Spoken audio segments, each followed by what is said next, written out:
Hello students, कैसे हैं आप सब। आईसीटी वर्चुअल क्लासरूम में आप सबका स्वागत है। मैं विकास। आज हम क्लास 10th का मैथ्स करेंगे बच्चों। चैप्टर है सरफेस एरिया एंड वॉल्यूम्स, यानी पृष्ठीय क्षेत्रफल और आयतन। उसी चैप्टर को हम कंटिन्यू करेंगे बच्चों।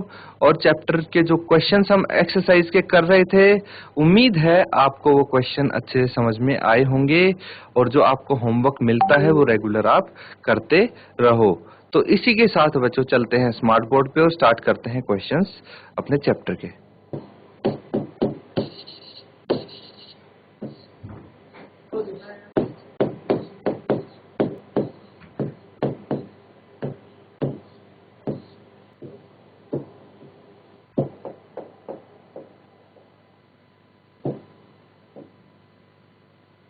तो स्टूडेंट्स, ये आपका चैप्टर है और इसके कुछ क्वेश्चंस हम कर रहे थे। तो सीधा हम क्वेश्चन पे चलते हैं। ये एक्सरसाइज 13.2 क्वेश्चन आपके सामने है। ये आपको मैंने होमवर्क भी दिया था, तो इसको उम्मीद है बच्चों आपने ट्राई जरूर किया होगा। तो इसको हम करते हैं, यहाँ पे पूरा सॉल्व करेंगे, फिर आप देखेंगे, चेक कर सकते हैं कि भाई आपने कैसे किया है, क्या आपने जो किया है वो ठीक है। तो यहाँ पे एक ठोस में ऊंचाई 120 सेंटीमीटर और त्रिज्या 60 सेंटीमीटर वाला शंकु सम्मिलित है, जो 60 सेंटीमीटर त्रिज्या वाले एक अर्धगोले पर आरोपित है। इस ठोस को पानी से भरे हुए एक लंबवृत्तीय बेलन में इस प्रकार सीधा डाल दिया जाता है कि बेलन की तली को स्पर्श करे।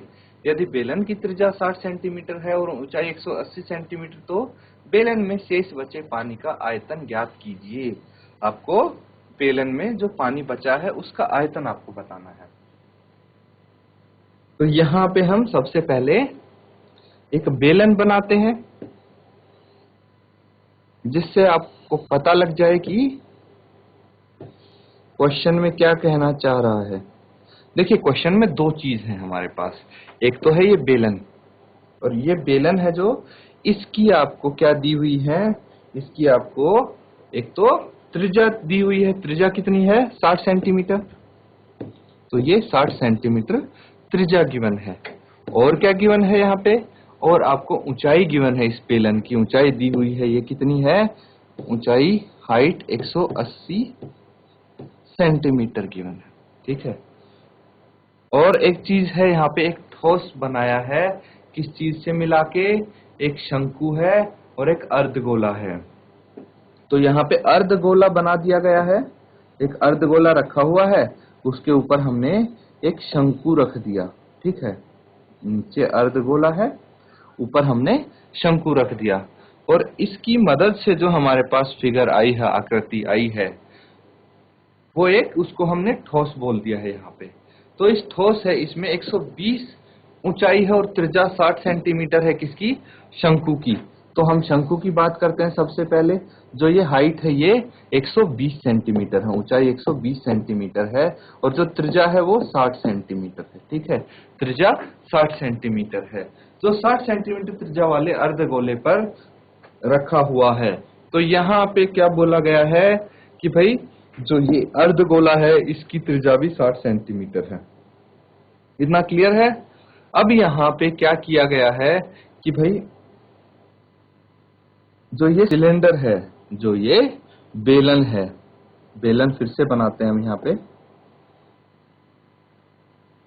जो ये बेलन है, ये भरा हुआ है आपका पानी से। ये पानी से यहाँ पे भरा हुआ है।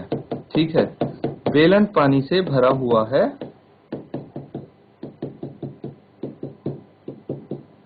बेलन ये पूरा पानी से भरा हुआ है। अब इसके अंदर क्या कर दिया जाता है? ये जो ठोस है आपका, ये इस ठोस को इस बेलन के अंदर रख दिया जाता है। ठीक है, इस ठोस को इस बेलन के अंदर रख दिया जाता है, और ये ठोस कुछ इस प्रकार से आता है इसके अंदर। ओके, तो अब क्या होगा? कुछ अगर हम पानी से भरा है कोई ड्रम, तो उसमें अगर कोई चीज डालते हैं हम, तो क्या होगा? जितना आयतन उस चीज का होगा, जितना आयतन इस ठोस का है, उतने आयतन का पानी क्या होगा? बाहर फ्लो हो जाएगा, बाहर निकल जाएगा। तो इतना ही पानी क्या होगा? यहाँ से बाहर निकल जाएगा। ये जैसे हमने इसको डाला ठोस को, तो ये पानी यहाँ पे बाहर निकल गया। ठीक है, तो यहाँ पे पानी बाहर निकल जाता है और आपको क्या बताना है, आपको बताना है कि बेलन में जो बचा हुआ है, बाहर निकल गया वो तो ठीक है, जो शेष बचा है उस पानी का आयतन आप यहाँ पे बताएंगे। तो ये है आपका क्वेश्चन जिसको आप सॉल्व करेंगे।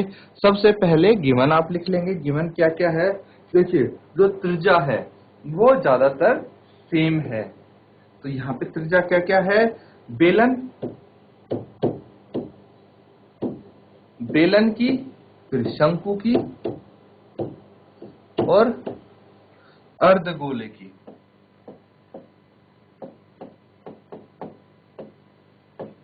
बेलन, शंकु और अर्धगोले की त्रिज्या, यानी इसको R से हम डिनोट कर सकते हैं और ये होगी 60 सेंटीमीटर। कितनी है, 60 सेंटीमीटर। देख सकते हैं सबकी त्रिज्या यहाँ पे 60 सेंटीमीटर दिखाई गई है। अब बेलन की ऊंचाई आप लिख लीजिए।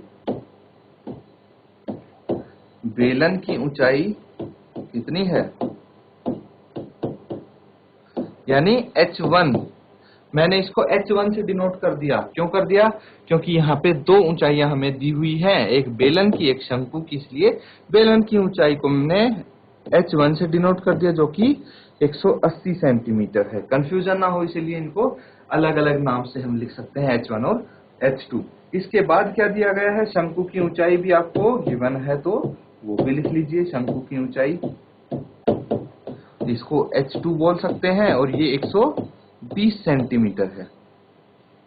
ये चीजें आपको दी हुई है, गिवन है। अब इन चीजों का इस्तेमाल करते हुए आपको पता लगाना है कि भाई जो ये यहाँ पे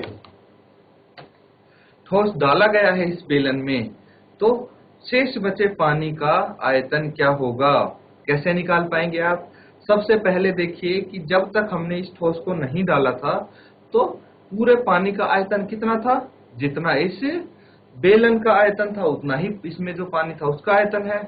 अब जब हमने इस ठोस को डाल दिया तो कितना आयतन बच गया, इस बेलन में से इस जो ठोस है इसका आयतन हम माइनस कर लेंगे, ये हटा दें, क्योंकि जितना इस ठोस का आयतन है वो पानी तो बाहर निकल गया। तो इस बेलन के आयतन में से ठोस का आयतन हम माइनस कर देंगे तो क्या बच जाएगा हमारे पास, शेष बचे पानी का आयतन बच जाएगा। इसको सोल्व करके बताइए क्या आंसर आएगा आपका। जल्दी से इसको सोल्व करो और मुझे बताओ क्या आंसर आएगा आपका। बच्चों जैसे आपका आंसर आता है आप चैट के माध्यम से अपना आंसर भेज देंगे। मैं फिर से रिपीट करता हूं कि जैसे ही आप अपना आंसर कर लें, सॉल्व कर लें, आंसर जो भी आता है आपका, तो चैट के माध्यम से आप अपना आंसर भेजेंगे। मैं यहाँ पे आपका जिस भी स्कूल से आंसर आएगा उस स्कूल का नाम मैं यहाँ पे लिख दूंगा बोर्ड पे। जल्दी से सॉल्व कीजिए, इस टाइप के क्वेश्चंस काफी कर चुके हैं हम। शाबाश बच्चों, जल्दी से करो। छोटा सा क्वेश्चन है ये, बहुत समय ना आपको नहीं लगना चाहिए। सीधा आपको अब फॉर्मूले रखने हैं। देखिए यहाँ पे शेष बचे पानी का आयतन आपको बोला गया है ना, तो इसमें कौन सी मुश्किल बात है। आप शेष बचे पानी का आयतन ये निकाल देंगे। कैसे निकालेंगे, किस में से चीजें माइनस करनी है, बेलन के आयतन में से। ठीक है, पूरा पानी कितना था, जितना बेलन का आयतन था, तो पहले तो आप बेलन का आयतन यहाँ पे लिख लेंगे। इसमें से क्या माइनस करेंगे, जो ठोस का आयतन था वो माइनस करेंगे। और ठोस किस किस से मिलके बना था, शंकु से मिलके बना था, तो एक तो आप शंकु का आयतन यहाँ पे लिख सकते हैं। और किससे मिलके बना था, अर्धगोले से, तो अर्धगोले का आयतन भी यहाँ पे माइनस करेंगे आप इसमें से।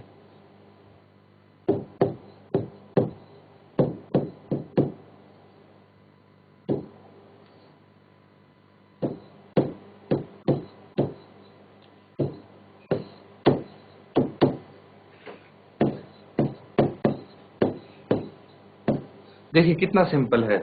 यहाँ पे अब आपको सिर्फ फॉर्मूले लिखने हैं। फॉर्मूले लिखने में तो कोई परेशानी आपको नहीं आनी चाहिए, कोई प्रॉब्लम नहीं आनी चाहिए। बेलन का आयतन का क्या फॉर्मूला होता है बताओ मुझे। बेलन के आयतन का फॉर्मूला होता है pi r square h, pi r square h होता है। लेकिन यहाँ पे हमने जो ऊंचाई है बेलन की उसको h1 से डिनोट किया है, इसलिए हम h1 लिख सकते हैं। उसमें से माइनस करना है शंकु का आयतन, कितना होता है formula 1/3 pi r square h। यहाँ पे h2 से डिनोट किया गया है ऊंचाई को, इसलिए h2 हम लिख देंगे। और फिर जो अर्धगोले का आयतन है वो कितना होता है 2/3 pi r cube, 2/3 pi r cube. तो इस तरह से आप यहाँ पे इसको सॉल्व करेंगे। फॉर्मूला आ गए, यहाँ से आप कॉमन निकाल लेंगे, फिर मान रखेंगे इनकी और फिर सॉल्व करेंगे। वैल्यूज आप रख के इसको सॉल्व कर दीजिए। कॉमन भी निकाल लेते हैं हम, कितना आ जाएगा कॉमन, एक तो पाई आ जाएगा और क्या आएगा यहाँ से आर स्क्वायर कॉमन आ जाएगा। पाई आर स्क्वायर यहाँ से अगर हमने कॉमन निकाल लिया तो क्या बच गया, पहले में तो h1 माइनस 1/3 h2 और माइनस 2/3 आर, ये बच जाएगा। अब आपको सिर्फ मान रखने हैं इनके, वैल्यूज आप रखेंगे और आंसर निकाल देंगे। वैल्यूज कितनी कितनी रख सकते हैं हम, देखिए पाई की वैल्यू कुछ नहीं दी होगी तो 22/7 ही रखेंगे। आर कितना है यहाँ पे 60, तो 60 का वर्ग यहाँ पे लिख देंगे। h1 है 180 180 माइनस 1/3 इंटू h2 यहाँ पे कितना है 120 है, तो 120 यहाँ पे लिख देंगे माइनस 2/3। और r कितना है, r 60 है तो यहाँ पे 60 लिख देंगे। अब इसको कैंसिल आउट करेंगे हम, तो कैंसिल आउट करने में क्या आएगा, 3 से इसको करेंगे तो ये 40 आ गया, 3 से इसको करेंगे तो 20 आ गया, और 20 दूनी 40 फिर से आ जाएगा ये। तो इस तरह से इसको कैलकुलेशन करेंगे। आप जल्दी से इसको कैलकुलेशन को कंप्लीट करो, पूरा करो, फिर मुझे बताओ क्या आंसर आता है। शाबाश बच्चों, जल्दी से सॉल्व करो इसको। लगभग देखिए पूरा क्वेश्चन तो मैंने आपके लिए कर ही दिया है, सिर्फ कैलकुलेशन करना है आपको। कैलकुलेशन तो आप अपने हिसाब से कर सकते हो। पूरा करो इस क्वेश्चन को, बताओ क्या आंसर आएगा। क्या है इस क्वेश्चन में, कुछ भी तो नहीं है। अब डायरेक्ट इसको सॉल्व भी तो करेंगे हम, कैलकुलेशन पार्ट है बस, और कुछ नहीं है। कैलकुलेशन पार्ट में भी आपको क्या करना है, देखिए यहाँ पे 22/7 है इंटू 60 इंटू 60, 60 का स्क्वायर हम ऐसे लिख सकते हैं 60 के वर्ग को। उसके बाद अंदर ब्रैकेट के अंदर क्या बचता है 180 माइनस 40 और माइनस 40। देखिए यहाँ पे यही तो आया था 180 माइनस 40 और 20 इंटू 2 40, तो माइनस 40 हम इसको लिख देंगे। उसके बाद 22/7 इंटू 60 कितना हो जाएगा बताइए मुझे,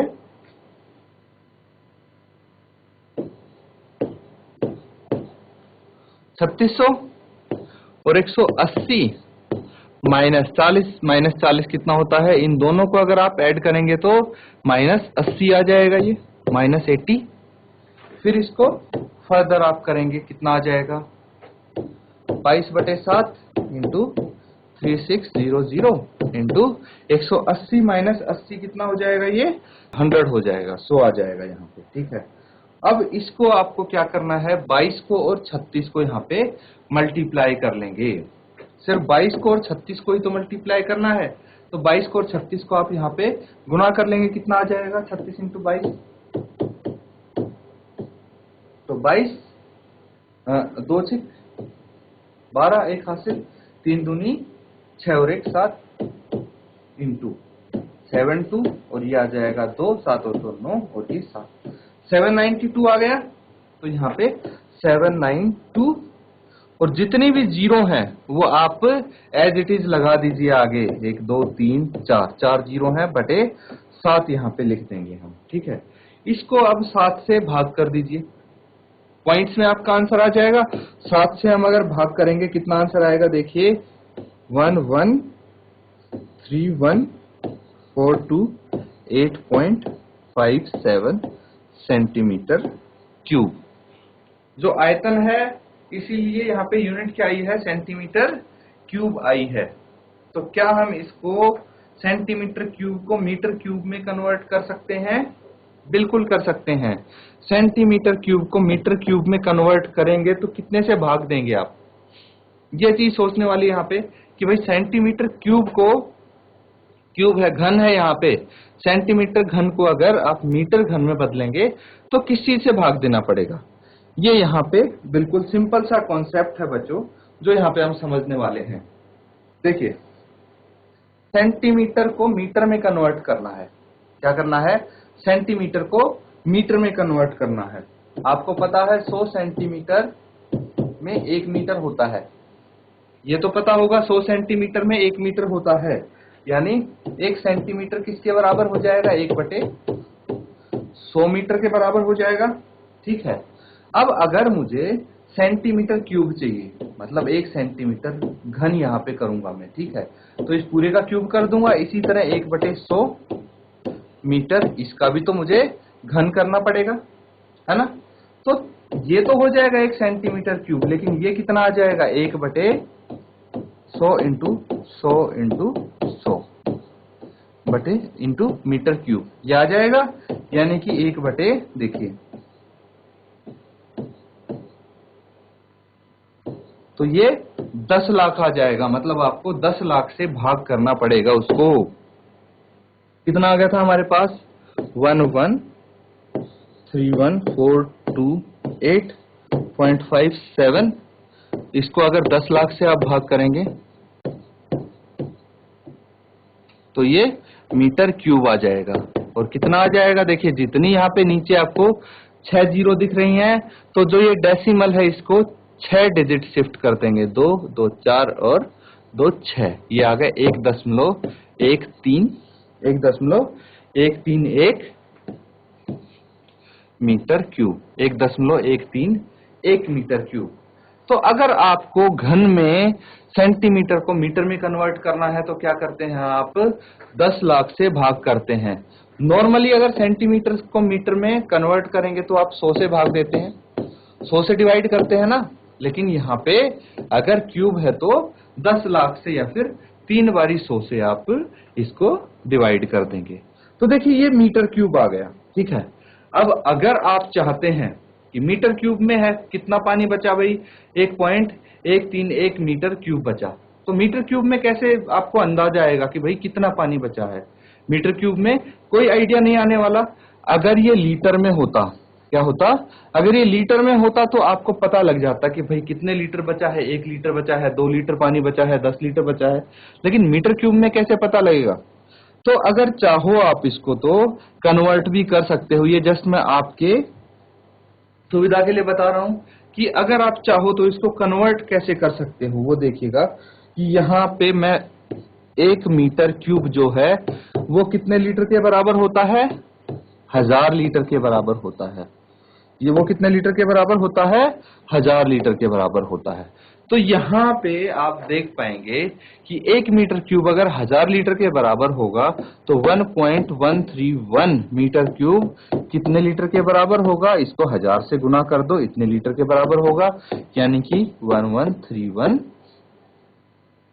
1000। देखिए, यहाँ पे मल्टीप्लाई कर रहे हैं तो ये डेसिमल 3 डिजिट राइट की तरफ शिफ्ट हो जाएगा। ये बच्चों आपने छोटी क्लासेज में पढ़े होंगे, मल्टीप्लीकेशन अगर 3000 से आप मल्टीप्लाई करोगे तो डेसिमल 3 डिजिट आपका शिफ्ट हो जाएगा और ये आ जाएगा 1131 लीटर। सोचिए 1131 लीटर कितना होता है, और यहाँ पे सिर्फ हमें 1.131 मीटर दिख रहा था।